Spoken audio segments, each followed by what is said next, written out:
पीछे आ जाओ, total vote कम हुआ है, लेकिन उसके बावजूद भी अगर आप देखेंगे हर विधानसभा में पार्टी का वोट बढ़ा है। और भोगांव आलोक साकी के विधानसभा ने तो कमाल कर दिया कि जिस विधानसभा को हम और आप लोग ये मान के चल रहे थे कि हम लोग पीछे रह जाएंगे, लेकिन भोगांव की जनता ने का भी मैं आभार प्रकट करता हूँ। अभी मैं बहुत सारे कार्यकर्ता नेताओं से मिलकर के आया हूँ, एक बार फिर भोगांव के कार्यकर्ता जो जिम्मेदार लोगों ने बुला करके फिर मिलूंगा मैं, खासकर सेक्टर और बूथ के प्रभारियों से। तो एक तो हर विधानसभा जीत गए, और अभी कुछ दिन पहले चुनाव हुआ था तो बीजेपी की जो नकारात्मक राजनीति थी उसके खिलाफ मतदान हुआ है। इस चुनाव के बाद मैनपुरी की जनता ने जो मतदान किया उसके लिए मैं संकल्प लेता हूं और हम सब लोग संकल्प लेते हैं कि जो नेताजी ने रास्ता दिखाया, जो समाजवादी विचारधारा को लेकर के आगे आए, जो समाजवादी आंदोलन बढ़ा और सौहार्द की राजनीति, और हम संकल्प और प्रतिज्ञा इस बात की भी लेते हैं कि सकारात्मक राजनीति करने का काम हम समाजवादी लोग मिलकर के करेंगे। ये हमारे चुनाव परिणाम के बाद हम सभी समाजवादी पार्टी के कार्यकर्ता नेताओं से अपील करता हूं कि वो एक प्रतिज्ञा लें और सौहार्द की राजनीति और सकारात्मक राजनीति करके हम लोग जनता की सेवा करते हैं। बसपा ने अपना प्रत्याशी नहीं उतारा था, उन्होंने सोचा था सीधा लाभ भाजपा को मिलेगा, वो भाजपा को ना मिलकर सीधे से समाजवादी पार्टी को लाभ हुआ। ये क्या रणनीति रही समाजवादी की जो इस तरह का पूरा दलित वोट है जो पूरी बढ़ चढ़ के समाजवादी को समर्थन दिया था? ये विश्लेषण आप लोग करिए, ये पत्रकार हमारे साथी करें, लेकिन मैं ये कहना चाहता हूं कि मैनपुरी के हर एक मतदाता ने जाति धर्म से ऊपर उठ करके मतदान किया है। और जो विकास दिखाई दे रहा है, सैनिक स्कूल, आप बताइए कौन बनाता सैनिक स्कूल? नेताजी न होते तो क्यों आता सैनिक स्कूल? इंजीनियरिंग कॉलेज, इस जिले को चारों तरफ से 4 लेन सड़कों से जोड़ना।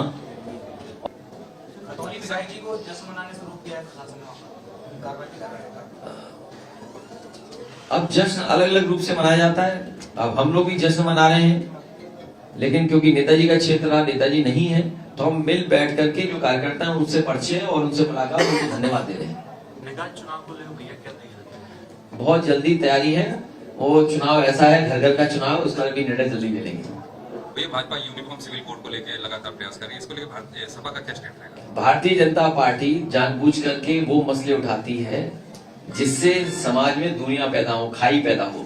इसीलिए मैंने आपसे कहा कि समाजवादी पार्टी सौहार्द की राजनीति, मेल जोल की राजनीति जो नेताजी ने सिखाई, और जिस तरीके से भाईचारे की राजनीति नेताजी से, उसी रास्ते पे चलेंगे। इस तरह के बिलों का कभी भी समर्थन समाजवादी पार्टी नहीं कर सकती है, इस बिल का पूरा विरोध समाजवादी पार्टी करती है। आप बताइए, मैनपुरी पूरा दिखाइए, डिवाइडरों पे सांड बाबा बैठे कि नहीं बैठे? किसी तरफ चले जाइए आप। अभी मैं देखता आया हूं, अभी मैं भोगांव से आया हूं, डिवाइडर पे आराम से बैठे हुए हैं हमारे सांड बाबा। सर, योगी जी ने जो है कानून व्यवस्था को लेकर बोला है कि अगर कहीं लाल बत्ती पर कोई किसी चौराहे पे कोई अपराधी अपराध करता है तो अगले चौराहे पे ढेर हो जाएगा। देखिए, बातों से नहीं होगा, मुख्यमंत्री जी को खुद स्वीकार करना पड़ेगा कि लॉ एंड ऑर्डर खराब है।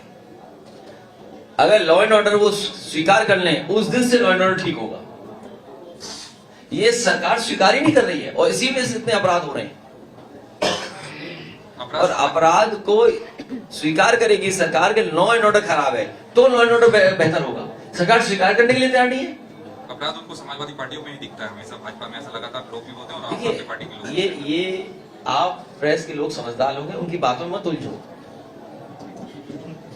बीजेपी के पास सब अपराधी आज बीजेपी के साथ हैं, जितने माफिया हैं सब बीजेपी के साथ हैं। और लॉ एंड ऑर्डर का ठीक होना है तो मुख्यमंत्री जी को खुद स्वीकार करना पड़ेगा लॉ एंड ऑर्डर खराब है।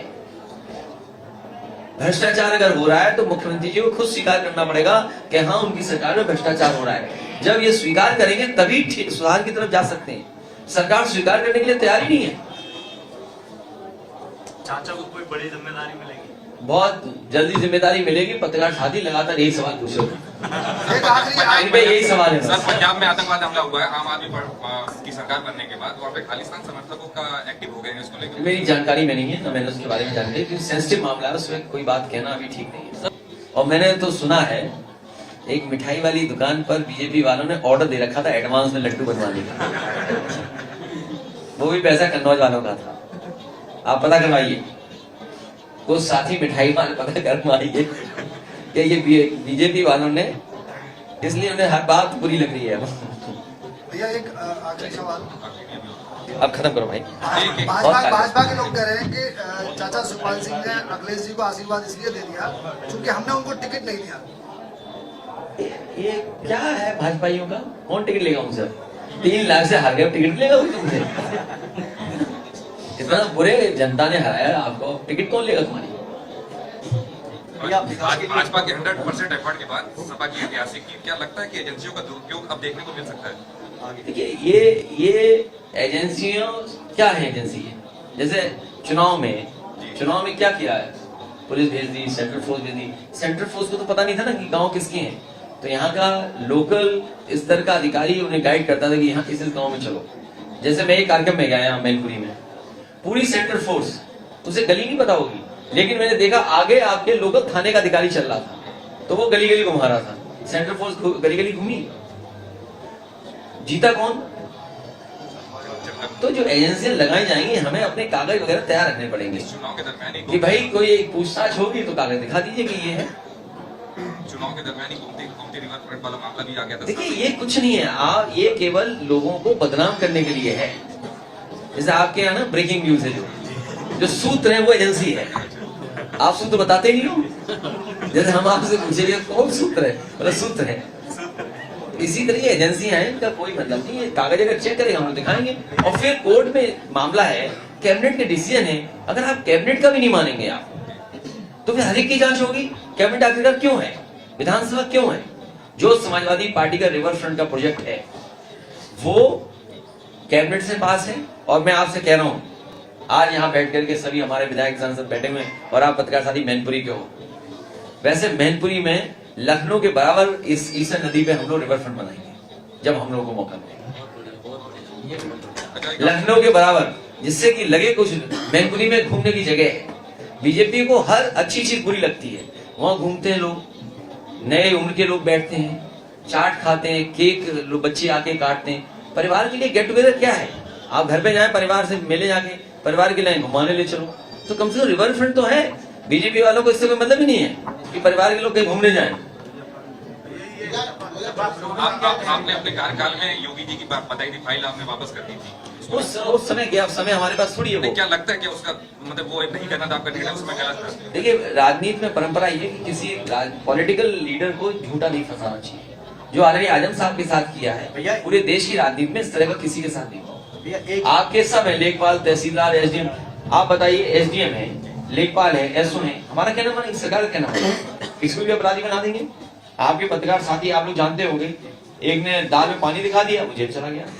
नमक से रोटी गई, वो जेल चला गया। सच्ची खबरों में लोग जेल गए।